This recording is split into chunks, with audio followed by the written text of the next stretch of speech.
Hey,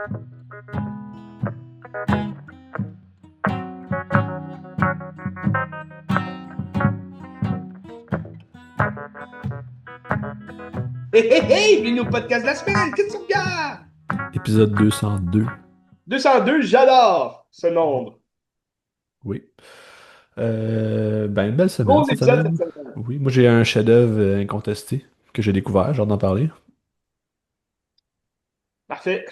J'ai hâte de vous en entendre parler. Est-ce que tu savais déjà à la base si c'est un chef-d'œuvre ou tu l'as vraiment découvert? Ben, écoute, c'est un film qui est toujours dans les discussions. Tu sais, les listes des meilleurs films de tous les temps, il est toujours là Ouais. dans le top 10, top 20. Là. Fait que oui, Ouais, je j'ai savais à quoi entendu ce m'attendre. Là. titre-là. Je l'ai jamais vu. Tokyo Story de Yasuhiro Ozu. Je reviendrai, très bon. Extraordinaire. J'ai hâte d'en entendre parler, Ben. Oui. Moi, j'ai plusieurs nouveautés à jaser. Des nouveautés, ben, certaines. Mais en même temps, j'ai pas de déception. Parce que certains, c'était très mauvais, puis je m'y attendais. D'autres, j'avais pas tant d'attente.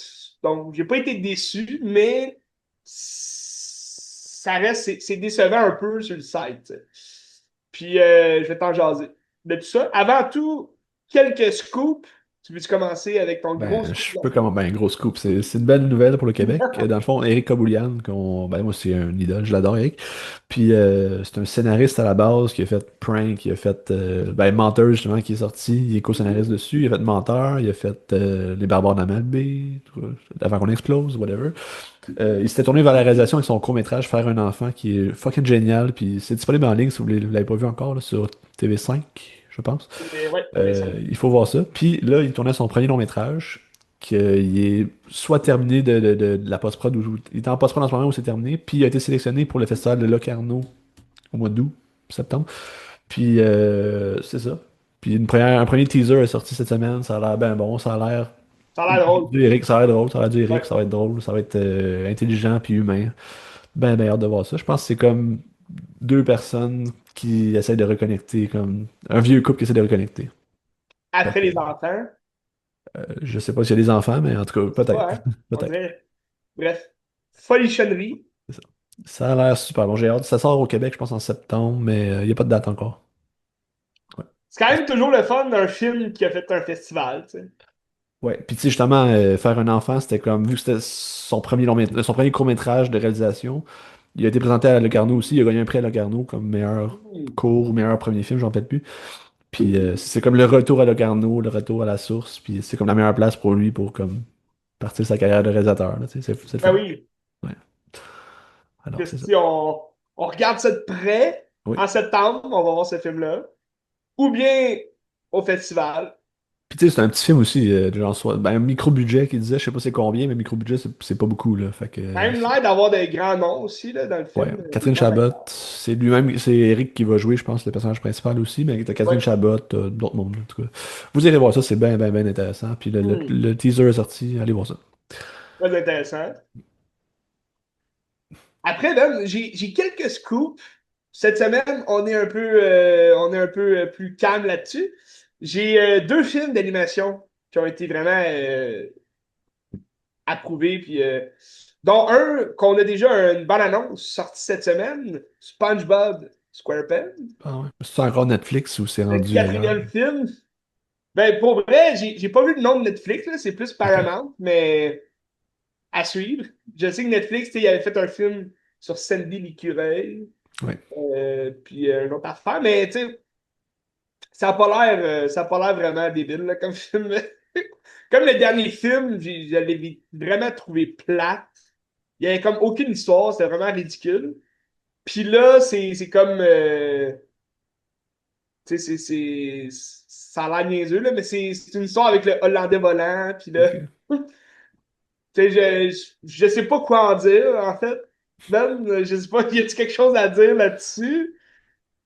On verra. À suivre. On verra. L'animation a l'air encore dégueu, un peu c'est pâte à modeler, mais ça fit comme pas avec SpongeBob. Bon, c'est peut-être le nostalgique en moi qui parle. Écoute, L'animation de 2D était écœurante à Vrac TV. écoutez les épisodes classiques, là, c'est toujours bon. Oui. On s'en tient à ça.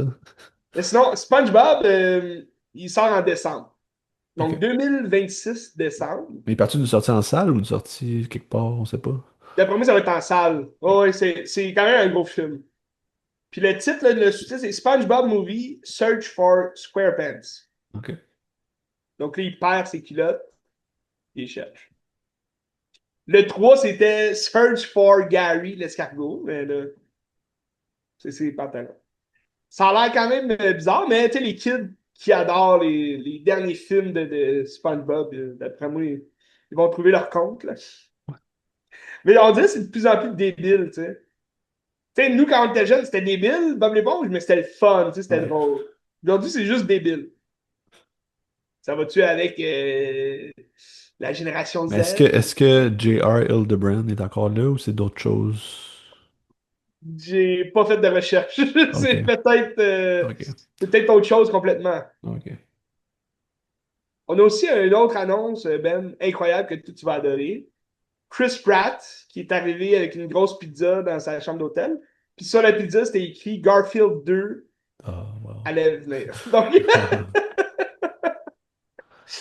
c'était un deuxième film de Garfield animé. On se rappelle, le premier animé il était pas tant bon, puis il a pas fait succès, là. Donc, c'est un peu bizarre qu'il aille le go pour un deuxième film, là, mais je suis sceptique. Je reste sceptique.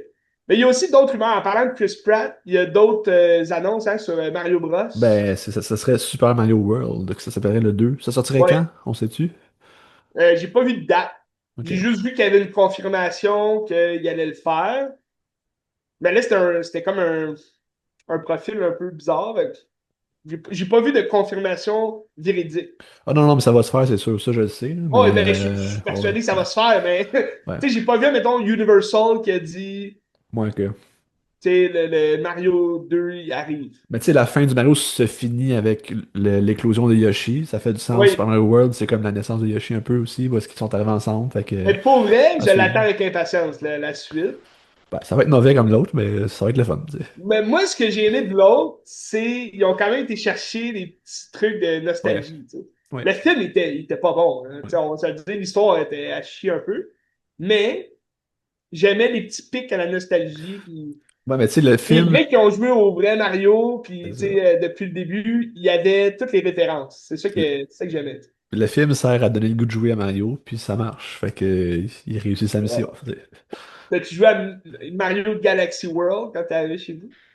Ben, Mario Galaxy sur la Switch, oui, j'ai joué. Dernière annonce, qui est une annonce, Ben, je te mentirais pas que je vois passer depuis quelques semaines déjà. J'en avais pas encore parlé parce que, ben, c'est peut-être parce que j'espérais au fond de moi que ce soit une farce, mais je- pour vrai, je pensais que c'était un fan casting au début, puis ça a l'air vraiment véridique. OK? Donc, j'ai pas eu encore l'annonce de Mortal Kombat 2 que j'attends avec impatience ce mois-ci. OK? Il est censé sortir au mois de juillet.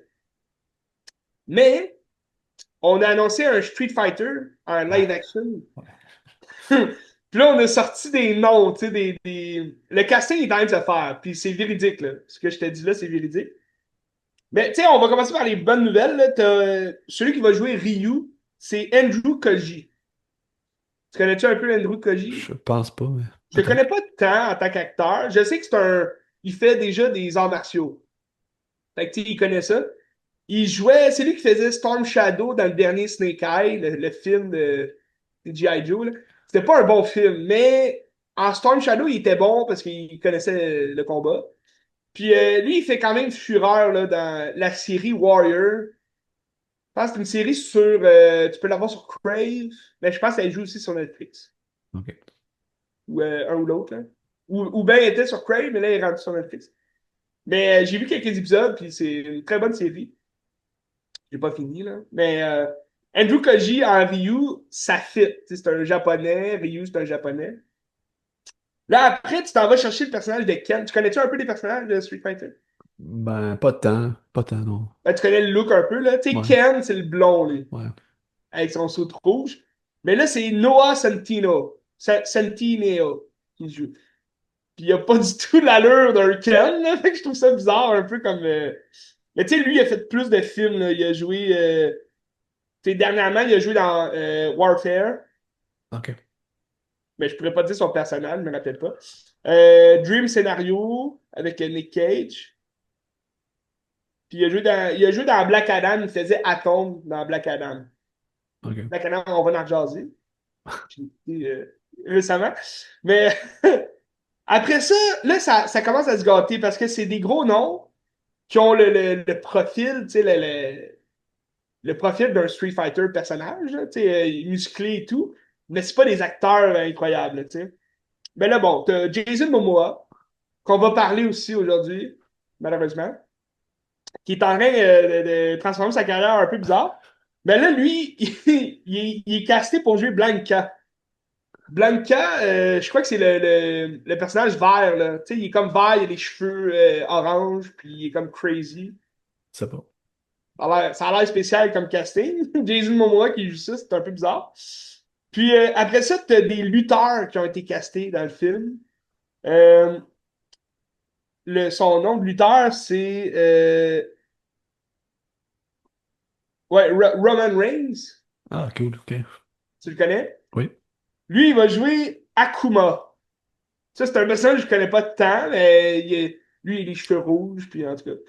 Fait que tu sais, il a la chaîne, mais il a jamais joué dans un film, là, lui, me semble. Non, mais tu sais, un lutteur, tu fais du théâtre pareil, là, tu sais, c'est de la Oui, comédie, c'est là, tu sais, fait sûr. que... Mais je veux dire, tu veux quand même un bon film ouais. de Street Fighter. Après ça, t'as Cody Rhodes, qui va jouer Giles. Giles, c'est un personnage, un soldat américain, comme avec Ok. une coupe. Mais tu sais, ça, Cody Rhodes, il est déjà blond, tu sais, avec la coupe un peu à la capitaine de l'armée. Fait que tu sais, je me dis au début que c'est un fan casting, mais là, finalement, ça a l'air véridique, donc c'est un peu bizarre. Puis, tu sais, c'est comme les gens qui voulaient The Miz en Johnny Cage. Ouais. Dans tu sais, mais, tu sais, je veux dire, oui, des lutteurs, ils font du théâtre, mais ils surjouent souvent aussi. Tu sais, c'est de surjouer, là, la lutte. Bref. Pour finir cette incroyable liste, t'as 50 Cent, qui est engagé pour jouer Balrog. Balrog, c'est comme un boxeur, là. Mais je peux confirmer, 50 Cent, d'après moi, ils l'ont choisi parce qu'il est noir. Ça se peut. Le personnage est noir. C'est quoi la meilleure performance d'un lutteur dans un film?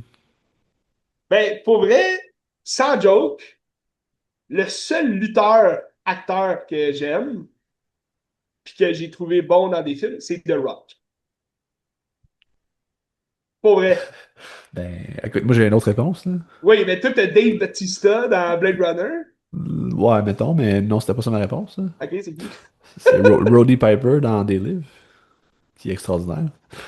Oui, c'est vrai. Oui. C'est vrai, mais tu sais, ça, tu sais, y a-tu fait d'autres films, lui? Tu sais, c'était plus une joke Je sais pas. là.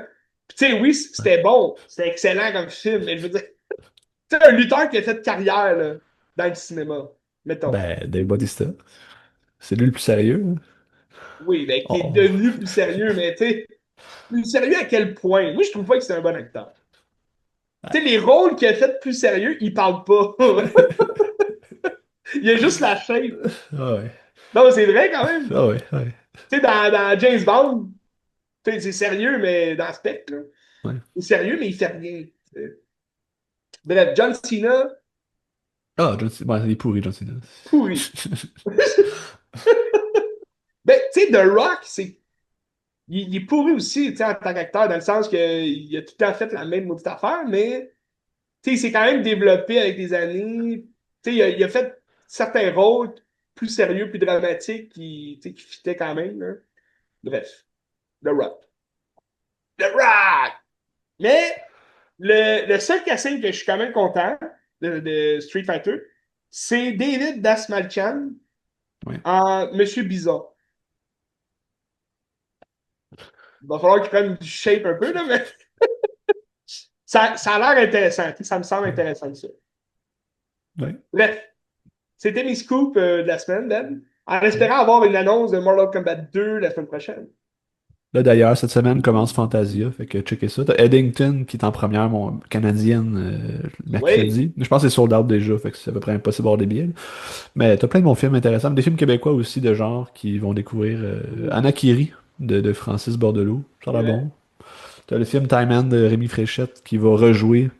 Ça a l'air vraiment pété, ben, raide. Ça, j'ai hâte de voir. Lui, il avait déjà joué l'année passée, hein? Il avait joué à Spasme en octobre, puis après ça, il a joué au RVQC en février.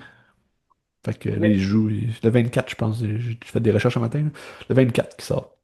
Très Fait que, intéressant. checkez ça, ça a l'air de fun. Puis c'est un beau Puis, festival en plus. Le public de Fantasia est génial, ça crie dans les salles, puis c'est malade, là, tu sais. ben, c'est un des festivals qui est fait pour les fans, tu sais. Ouais. Tu sais, il y a beaucoup de Tu- festivals, tu t'en vas là, puis c'est des gens qui veulent voir, tu sais, les films. ouais. Mais Fantasia, c'est vraiment un public cible. C'est un trip, là. C'est vraiment un trip de cinéma, C'est là. ça. C'est une belle expérience, ça, je vous le conseille fortement. Intéressant, intéressant. On peut commencer ça aujourd'hui, Ben, avec un gros film. Une grosse sortie Oh, oui, oui, oui. d'été. Ben, moi, j'ai vu des commentaires dithyrambiques, genre des 4,5, des 5 étoiles. Oui, Qu'est-ce qui se passe? je te parle aujourd'hui de Superman, qui est le premier film du nouvel univers de DC, donc le DC Universe. Avant, c'était le DC Universe Extended, donc le DCUE. Là, aujourd'hui, c'est le DCU. La barque est menée par James Gunn, qui nous a donné certains des meilleurs films de Marvel, Oui. du MCU, dont les trois Guardians of the Galaxy, que j'adore. J'adore les Gardiens de la Galaxie. Le style de James Gunn, par contre, il a pas fait de gros films, James Gunn, mais dans pas mal de tous ses films, il y a des blagues, il y a des trucs qui nous ramènent aux Gardiens de la Galaxie. Puis c'est ce qu'il a fait aussi dans ses films, qu'il a fait ses films ou séries qu'il a réalisé pour la DC, donc le Suicide Squad, Ouais. qui avait fait comme entre le Gardien de la Galaxie 2 puis 3, là, il était comme pas sûr de revenir pour le 3, fait qu'il avait fait Suicide Squad pour DC. Puis ça ressemblait gros à un Gardien de la Galaxie, tu sais. Mais Ah, c'était moins drôle, bon. c'était bien. C'était moins bon. C'était moins bon. Puis après ça, ben, il a planché sur la série Peacemaker avec John Cena. On se rappelle, c'est un lutteur mauvais.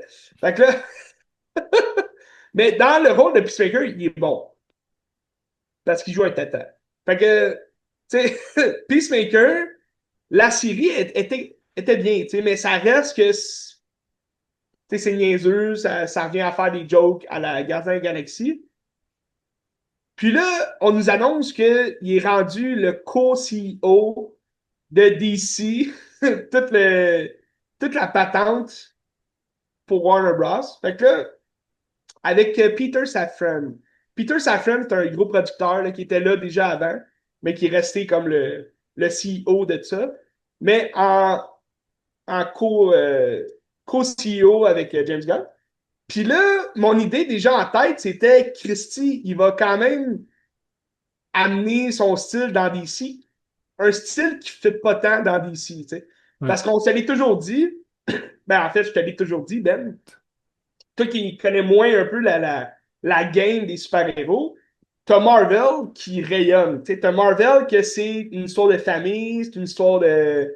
C'est le fun, on s'amuse, c'est plus pour les enfants aussi. Puis t'as DC, ça n'empêche que Marvel peut avoir des histoires dramatiques. Puis il y a beaucoup de tragédies dans Marvel, surtout au niveau des X-Men. Mais t'as DC qui est vraiment un univers plus sombre. Tu sais, où on va aller chercher un Batman qui est dépressif, qui veut pas tuer, mais qui va finir par tuer parce qu'il c'est un super. C'est un héros de l'ombre. J'allais dire super-héros. Il est pas super, mais c'est un héros de l'ombre. De Superman qui se bat pour la planète, que oui, ça va être le il va refléter l'espoir à travers les êtres humains, mais il va quand même se faire ruer, puis il va se battre pour justement avoir sa place en tant que super-héros, pour sauver la planète. Fait que c'est des histoires plus tragiques. Tu as Wonder Woman, la même chose, elle arrive sur Terre, elle connaît pas ce monde-là. elle est venue en 1900 quelque, puis elle avait un mari, puis tout, puis là, elle revient plus tard, puis elle a perdu tous ceux qu'elle aimait. Fait que c'est des justiciers qui se battent pour la justice, mais aussi pour pour le bien-être de l'humanité. Mais ils vont pas vouloir, mettons, aller chercher de l'humour là-dedans. T'sais. Ça va être Ouais. plus d'aller chercher le drame, puis plus le sérieux de tout ça. Fait que là, en amenant James Gunn avec son humour un peu bizarre, puis son style pété, ça ne fait pas pour tous les super-héros. Puis là, il annonce en plus que son nouvel univers commence avec Superman, donc un nouveau film de Superman, puis il vire Henry Cavill, qui jouait super bien son Superman. Moi, j'adore Henry Cavill en Superman. Mais l'acteur, il ressemble beaucoup à Henry Cavill. Oui. Parce que je le confondais à un moment donné, j'étais comme si tu Euh, Henry Cavill ou pas. c'est oui, le nouveau Superman, c'est David Corenswet. Je sais pas Ouais. comment on dit son nom de famille. Qui a rien fait à part ça. Tu sais, c'est un petit fuck-all, là, ce gars-là. Là. Il a fait des seconds rôles. Tu sais, moi, je l'avais vu dans Twisters, Ouais. le plus récent remake là, de Tournade. Puis, tu sais, il faisait un second rôle. Là. Fait que, tu sais, il a rien fait de gros. Son rôle comme de début, là, de débutant, qui va le propulser, j'imagine. Mais en même temps, tu sais, je suis pas fan. Là, tu sais, aujourd'hui, je te dirais, Superman, c'est un bon film, il est bien, mais c'est pas un bon film de Superman, selon moi. Puis, tout ça pour toutes les raisons que je vais te l'expliquer, Ben, c'est que James Gunn arrive dans cet univers-là, puis il fait déjà plein d'acteurs. Gal Gadot, elle ne reviendra pas à Wonder Woman. Jason Momoa, il était engagé pour jouer un autre personnage que Aquaman. On oublie Aquaman. Mais il va garder, mettons, John Cena en Peacemaker. Puis, il va garder d'autres personnages du DCUE qui étaient déjà dans leur rôle. Il va les ramener dans ces personnages-là. Mais est-ce que c'est les mêmes univers? J'ai aucune idée. Tu sais, t'as Blue Beetle qui est sorti l'année passée, l'été passé, je crois. Puis, ou 2023 plus. Je ne me rappelle plus l'année, mais tu sais, Blue Beetle, c'était comme le dernier DCU à sortir.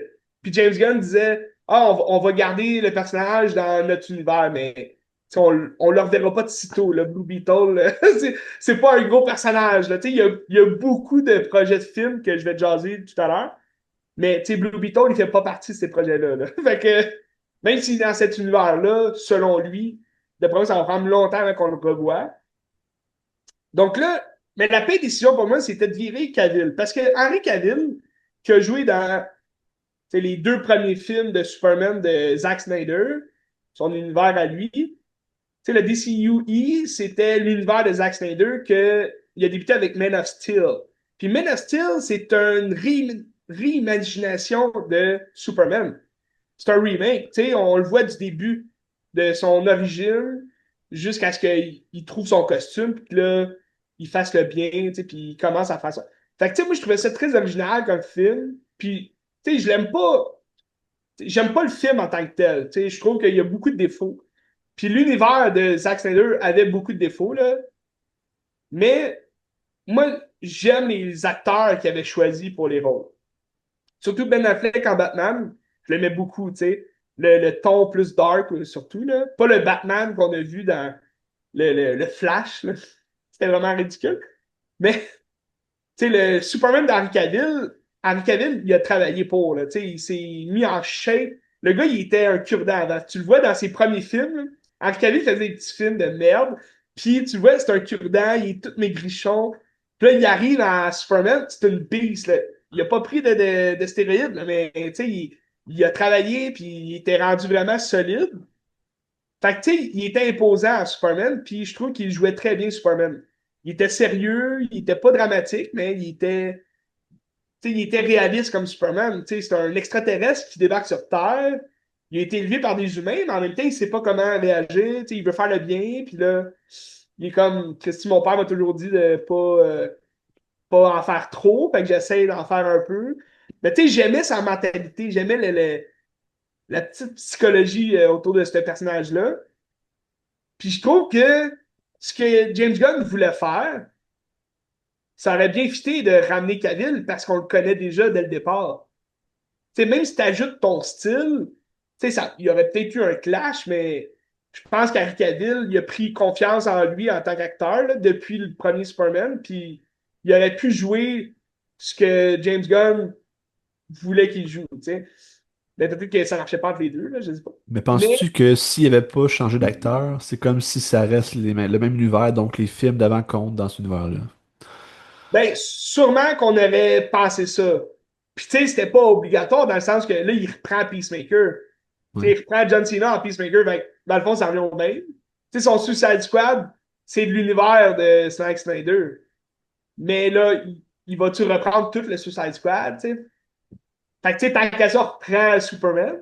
Mais en même temps, Superman, comme je t'ai dit, on aurait pu dire, OK, c'est son premier film, c'est son histoire, c'est Man of Steel, mais on oublie, admettons, Batman versus Superman. Tu sais, s'il veut changer de Batman, vas-y. Mais moi, tu sais, j'étais comme, Christy, tu gardes Cavill, là, tu sais, c'est comme le.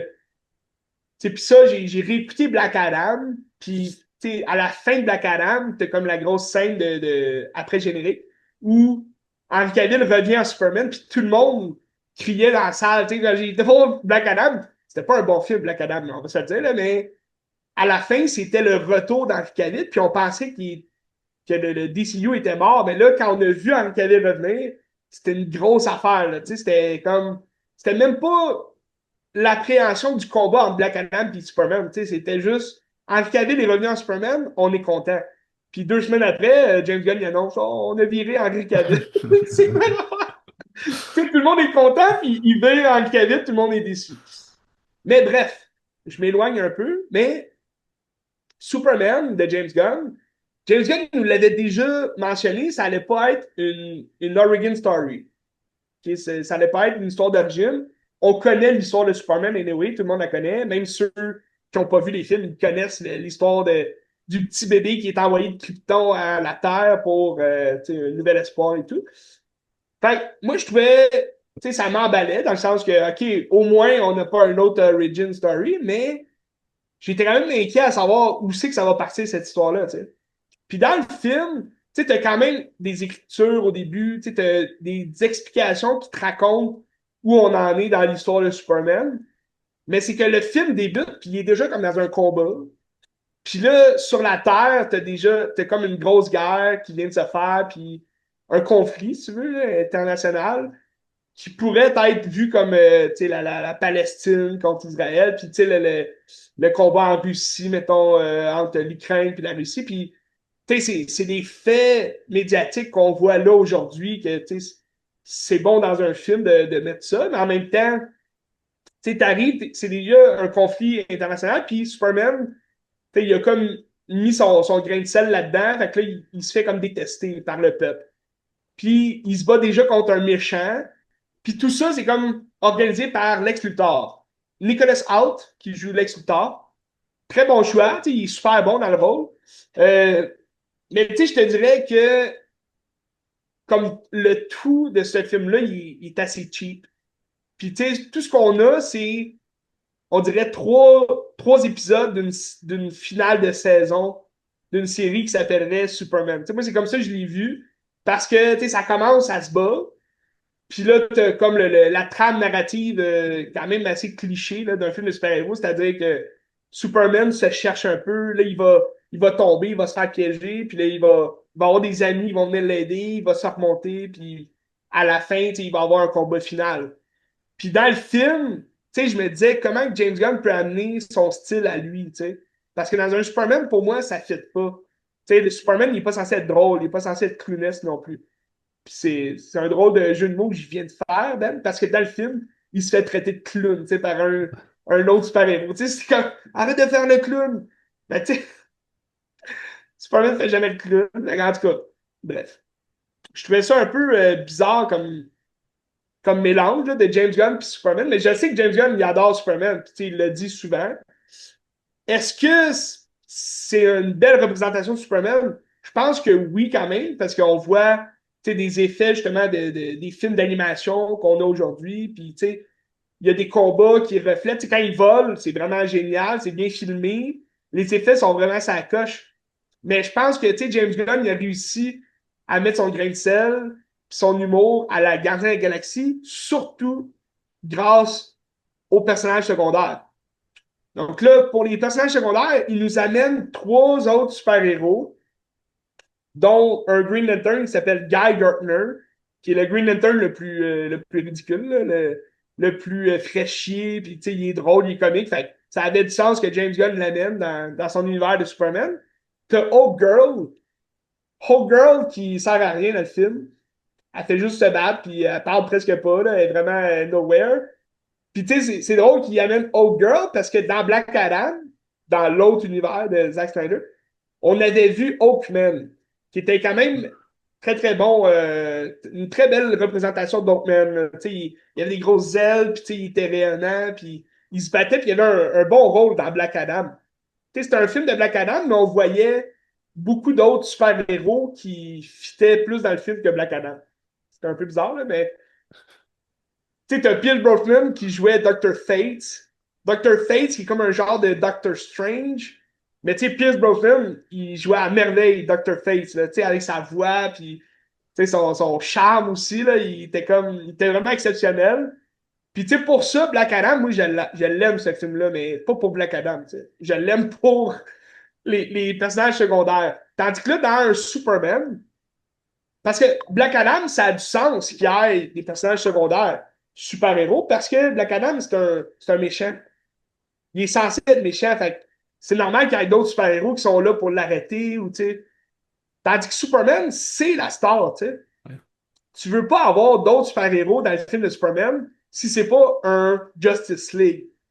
Tu sais, tu veux avoir son propre film à lui, tu veux juste le voir lui. Fait que je trouvais ça un peu weak de mettre d'autres super-héros qui techniquement servent à rien, mais tu sais, dans le film, ils vont servir comme à aider Superman parce que je t'explique, Superman, ça fait 3 ans qu'il est super. Clark Kent, en fait, dans le film, ça fait 3 ans qu'il est Superman, mais il a comme encore de la misère à se battre.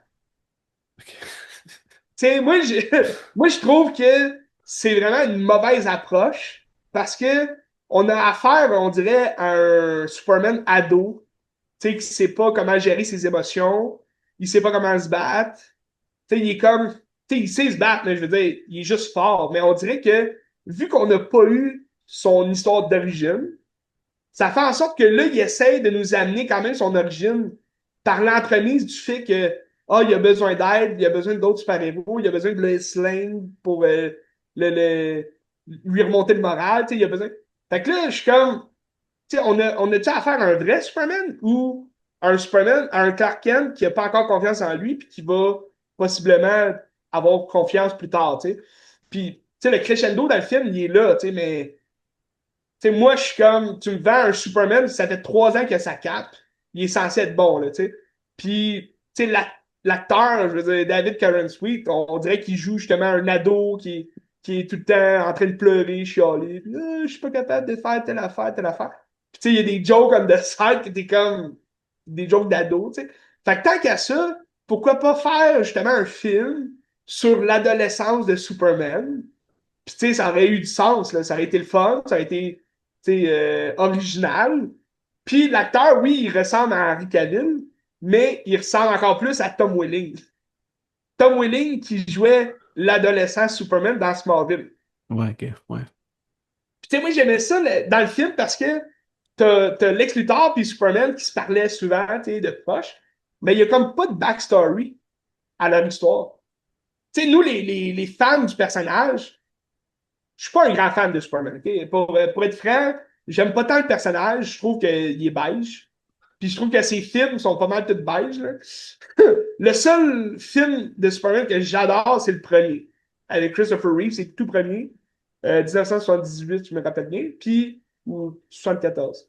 Mais, tu sais, le personnage, je suis pas un fan de Superman. Je préfère de loin Batman que Superman.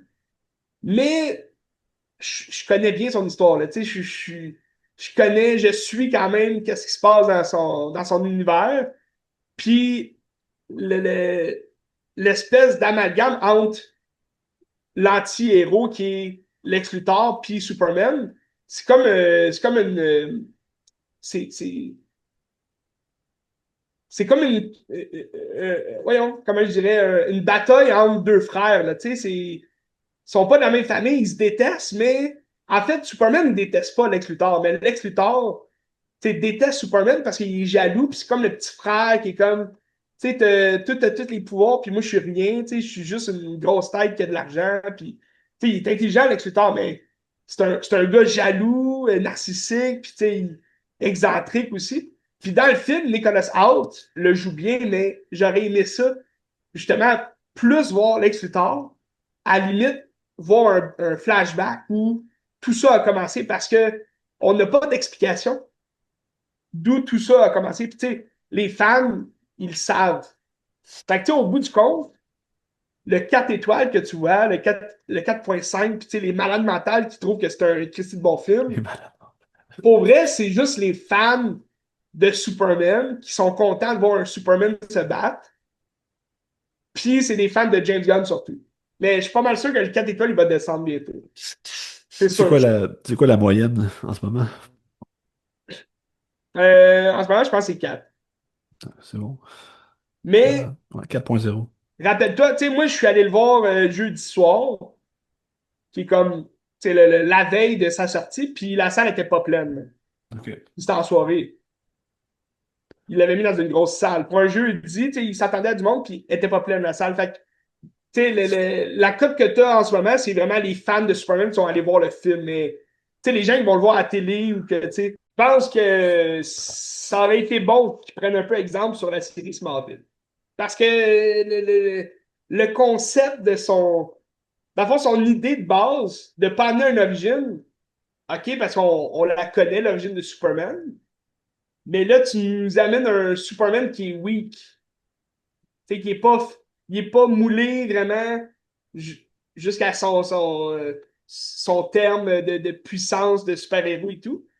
Donc là, à ce moment-là, ben, donne-nous un adolescent Superman, puis Mais un est-ce qu'il adolescent veut, Luthor qui le connaît, puis qui, tu sais, il se déteste, puis tout le kit, là. est-ce qu'il prend exemple sur le Batman de Matt Reeves? Que c'est comme un jeune Batman qui est pas pleinement mature, mais qui est quand même intéressant pareil, là, mais- Non, mais c'est ça, j'avais fait la comparaison avec un de mes amis qui me posait des questions, tu sais, puis je lui disais, tu sais, admettons, t'as comme deux idées semblables à mettre ensemble, tu sais, c'est-à-dire que Zack Snyder, il nous a donné la genèse de Superman, mais c'est parce qu'il a tout fait un remake de son histoire.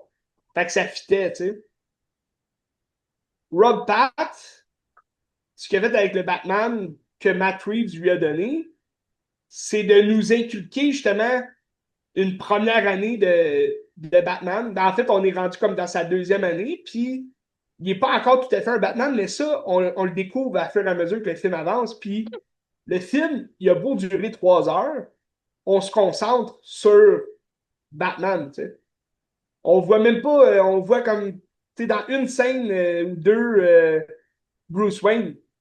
Mais, tu sais, même si on découvre des histoires du passé un peu de Thomas Wayne, qui est son père, ben, c'est une histoire qui mise sur Batman, puis sur justement son détective, son sens du détective, puis de justicier qu'on veut voir d'un Batman. T'sais.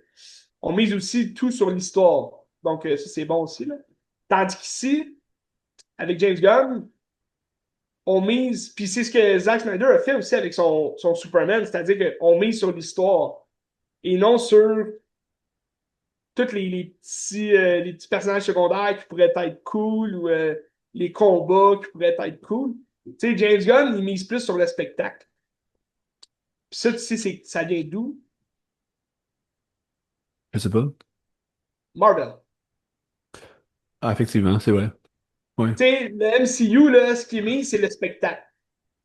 Puis quand Disney veut faire différent, ben, ils se mettent les deux pieds dans le plat parce qu'ils oublient carrément leurs super-héros, puis ils passent à d'autres choses complètement. Ça, on va y revenir.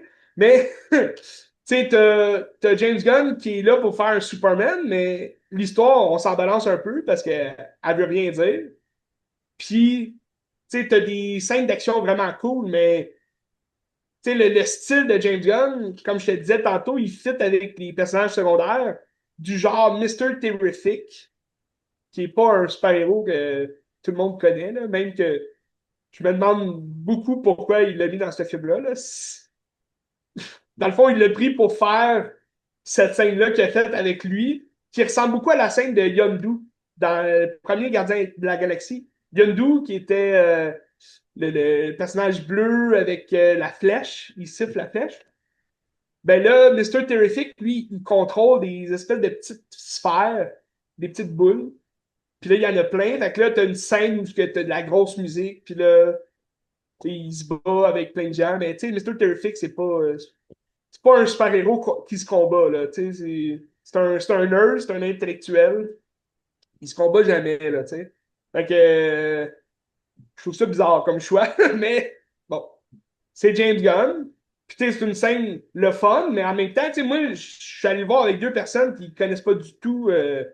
Tu sais, ben, ils connaissent Superman, mais tu sais, dans les premiers Superman. Puis tu sais, leur comment dire, leur connaissance de l'univers d'ici s'arrête à Superman, c'est un extraterrestre descendu sur Terre, là, tu sais. Ils aiment Batman, mais tu sais, ils connaissent pas l'étendue de l'univers de Batman.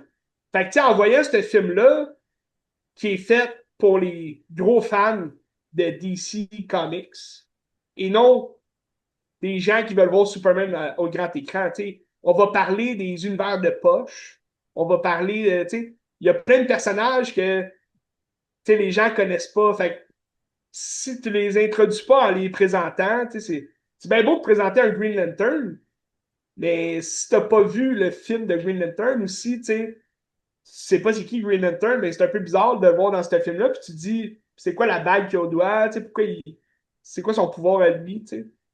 Bref. Moi, je regardais le film en tant que spectateur qui connaît pas l'univers, puis c'est un film quand même brouillon, là. C'est pour ça que je te dis, le 4 étoiles, c'est surtout les fans, des fans et de James Gunn et de Superman qui adorent le film, mais moi, pour moi, c'est un mauvais film de Superman. Puis, mais ça annonce pas un mauvais univers pour autant. Je pense que les suites, les prochains films ont beaucoup d'avenir devant eux. T'sais. James Gunn disait dans une entrevue que lui, il espérait que tous les films de son univers soient différents. Mais là, bon, différent à quel point? Parce que le prochain film, c'est Supergirl. Dans le film de Superman, je dirais pas qu'est-ce qu'il y a là, à la fin, mais il y a comme deux scènes après le générique, un peu à la Marvel, qui sont inutiles. Vous n'êtes pas obligé de rester, ils sont inutiles. C'est des jokes ou c'est juste de contempler ce qui se passe, mais ça explique pas la suite des films. Okay? Mais à la fin du film, avant le générique, tu as justement une appréhension de Supergirl, de ce qui va arriver avec Supergirl, puis ben, de ce qui va arriver. C'est pas gros, là, mais tu vois quelque chose qui annonce Supergirl, puis je pense que cet univers-là de James Gunn aurait bien fité avec Supergirl. Parce que James Gunn, Supergirl, en fait, on l'a presque jamais vu en live action. Il y a eu un film d'elle, puis après ça, on l'a vu dans des séries télé.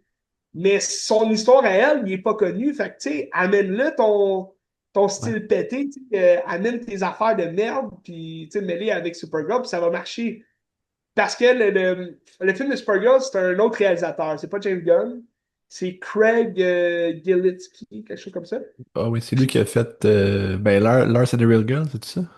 Que j'ai parlé l'autre jour, puis il a fait aussi I, Tonya, puis tout ça. Craig Ouais, Gillespie, là? ouais, je Ouais, pense que c'est le même. ok.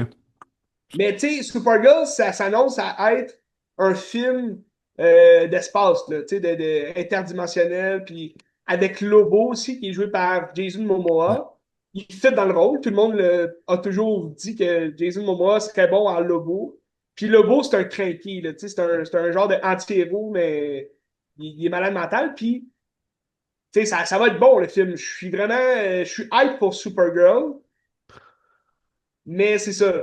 Après ça, bon, les films. Parce que là, on est dans. Tu sais, James Gunn, il prend exemple sur le Marvel, tu sais, le MCU. Tu sais, c'est sûr que ce qui marche au MCU, c'est ce que James Gunn va faire avec son DC Universe. Mais MCU, si ça a marché, ça, on s'en est souvent parlé, mais c'est qu'on a une histoire de A à Z. Puis on a eu toutes les origines de chacun des personnages. avant de les voir dans les. Ben, ça, Ouais. c'est ce qu'on pense. Puis là, il amène d'autres personnages, là, mais c'est là, l'univers du DCU. En ce moment, on est dans le chapitre 1, chapter 1, qui s'appelle Gods and Monsters. Fait que pour ça, Superman il est là-dedans, Supergirl.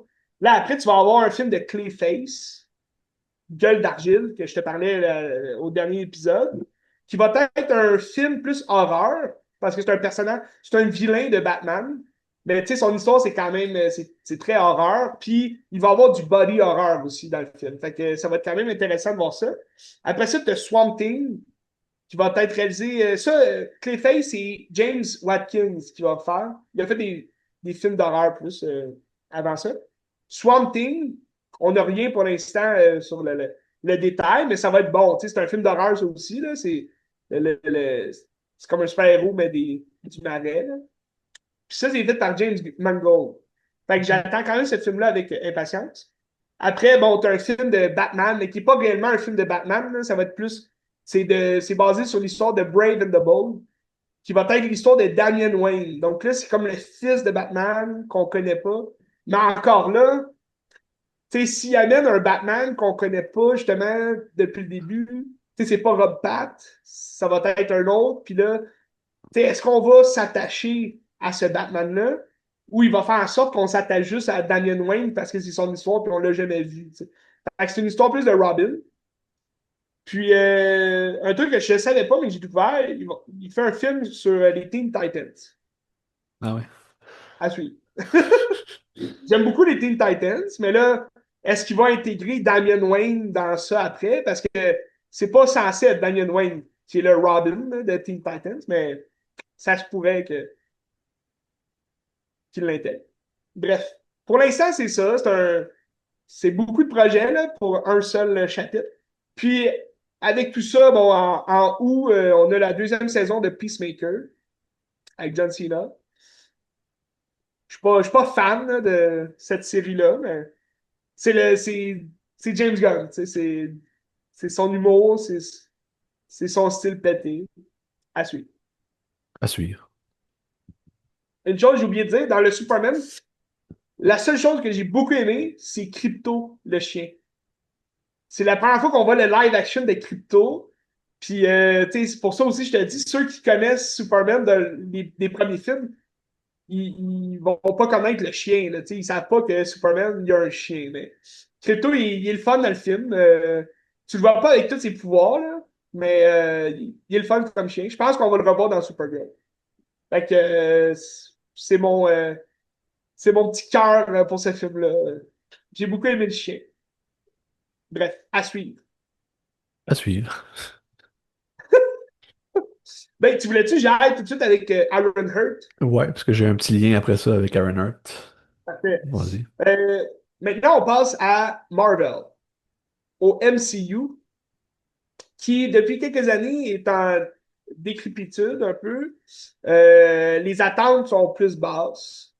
Il y a beaucoup de projets que j'attends avec impatience, mais donc, Cette semaine. dans 2 semaines, les 4 C'est pas Fantastiques. cette semaine?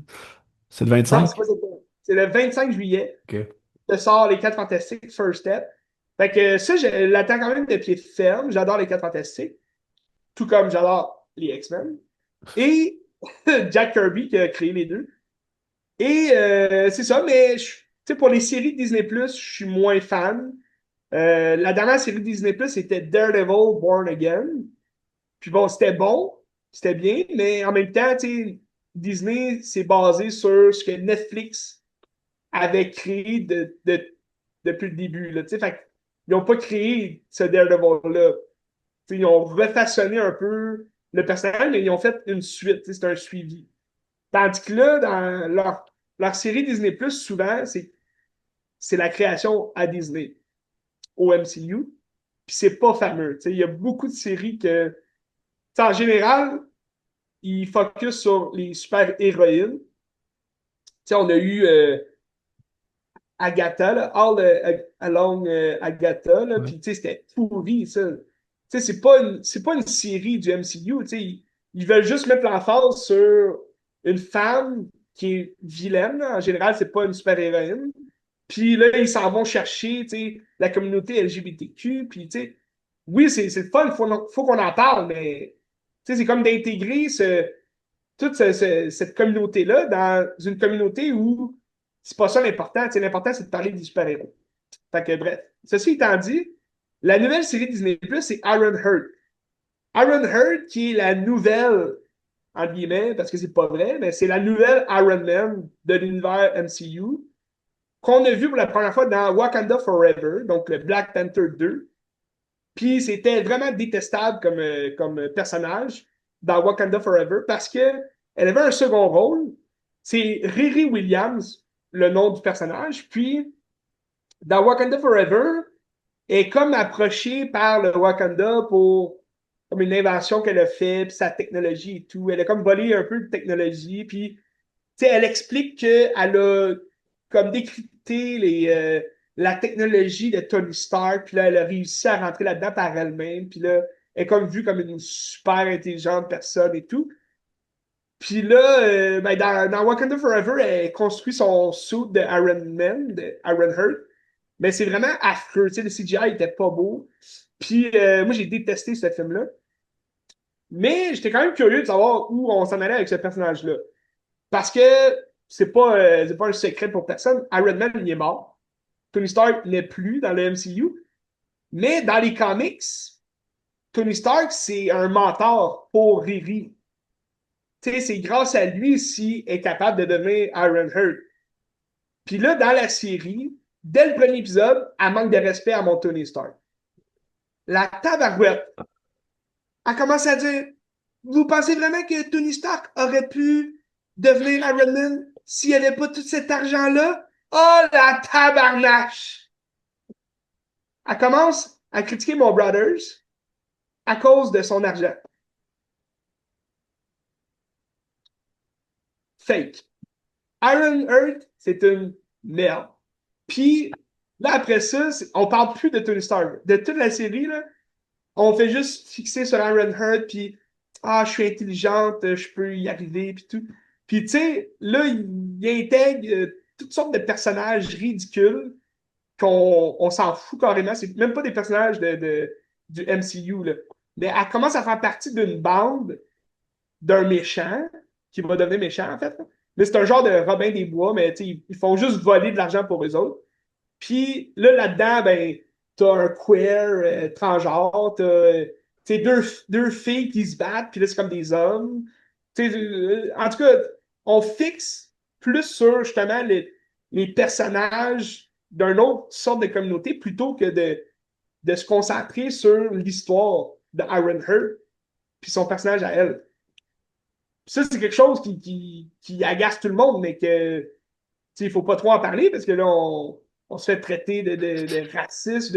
Mais c'est pas ça la question, c'est qu'on se concentre même pas sur la bonne affaire. On se concentre même pas sur le personnage elle-même, tu sais. Parce que le personnage elle-même, pour vrai, elle a aucune essence, tu sais, elle a aucune âme, on dirait. Tu sais, on se concentre dans la série sur le fait qu'elle a perdu son père, puis elle a perdu sa meilleure amie dans une fusillade. Fait que tu sais, t'es comme dans un ghetto de Chicago, là. Fait que là, tu te fais tirer dessus, mais après ça, son amie a réussi à comme transformer une AI, mais avec comme l'identité de sa meilleure amie qui est morte. Fait que là, elle se souvient des affaires, mais on perd beaucoup de temps dans la série pour du niaisage. Puis tu sais, la série, ils l'ont sorti rapidement. Je trouvais ça bizarre, mais ils ont juste en deux shots, trois épisodes. Tac, tac. Fait qu'en tout, il y a six épisodes, mais ils l'ont tellement sorti rapidement, je me pose des questions pourquoi. Tu sais. C'est parce qu'il y avait peur que les gens n'écoutent pas tout. Parce que pour vrai, les critiques étaient désastreuses au début. À la fin, je pense qu'ils ont eu plus de bonnes critiques, là, mais moi, pour moi, c'est la pire série Disney Plus jamais faite. Juste parce qu'on manque de respect au seul et unique légendaire Tony Stark qui a tout parti. Je comprends pas pourquoi ils font ça. Tu sais, Disney le sait très bien que sans Tony Stark, son MCU, c'est de la scrap, c'est de la merde. Tout le monde adore Robert Downey Jr., le pourquoi il revient en Doom, tu sais, mais je comprends pas pourquoi on manque de respect comme ça au seul personnage qui a tout fabriqué, genre cette multinationale-là qui est le MCU.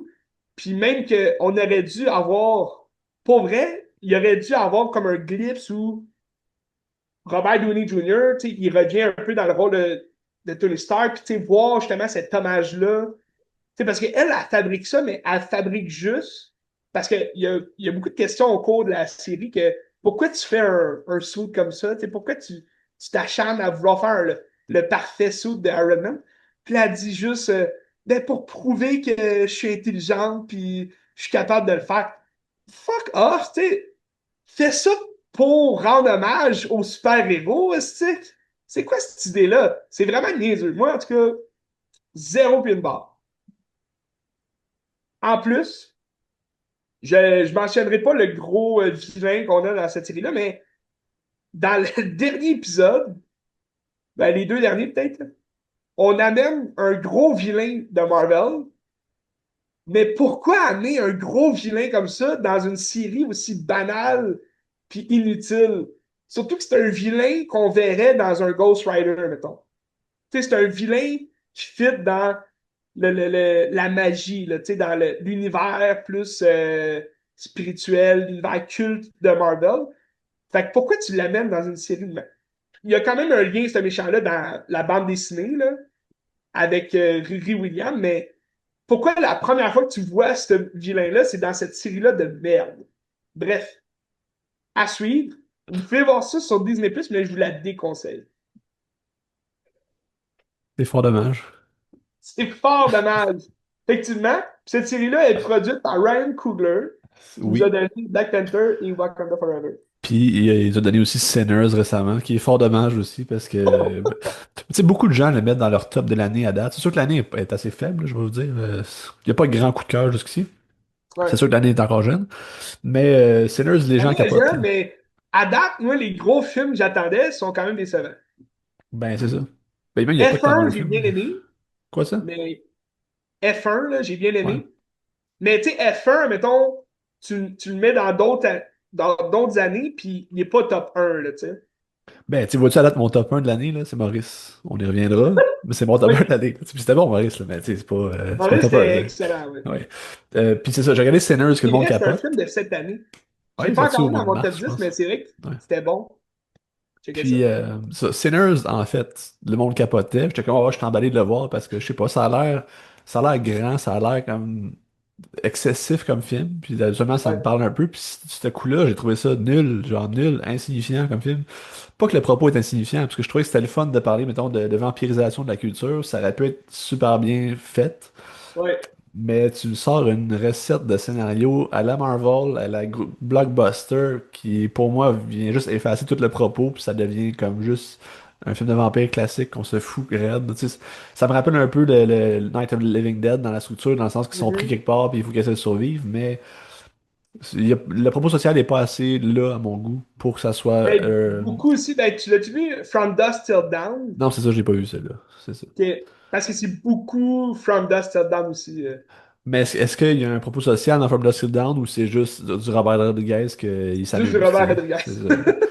Ben c'est ça, parce que là, il a l'air de s'amuser, mais il y a comme un propos intéressant au niveau du racisme puis de tout ça. Ouais.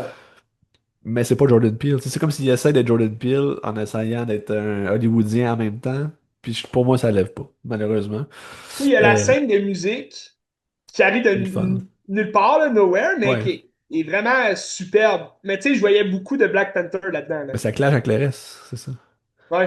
Mais tu sais aussi, vous voyez, à travers les épisodes, je regarde à peu près aucun blockbuster dans la vie. Fait que c'est C'est sûr que vrai. c'est pas le genre de film qui me parle nécessairement parce que je trouve ça plate, là. Puis forcément, j'ai trouvé ça plate. Fait que c'est bien malheureux pour Ryan Coogler. Puis il est pas Oui. dans mon top 10, pour vous le dire. Mais, mais tu sais, moi, je l'ai vu au cinéma. Ouais. Peut-être l'expérience est différente aussi, mais. Parce que tu l'as vu sur Crave, hein? Il est disponible sur Ouais, Crave. surtout qu'il est rendu sur Crave, mais juste en français. Fait que là, c'est encore. Ah, Ah, ok, ça tu l'aide l'as pas, vu. là. Mais, tu sais, moi, je l'ai aimé, mais on dirait, tu sais, admettons, je repense au film, puis si je le revois, c'est sûr la note est plus faible.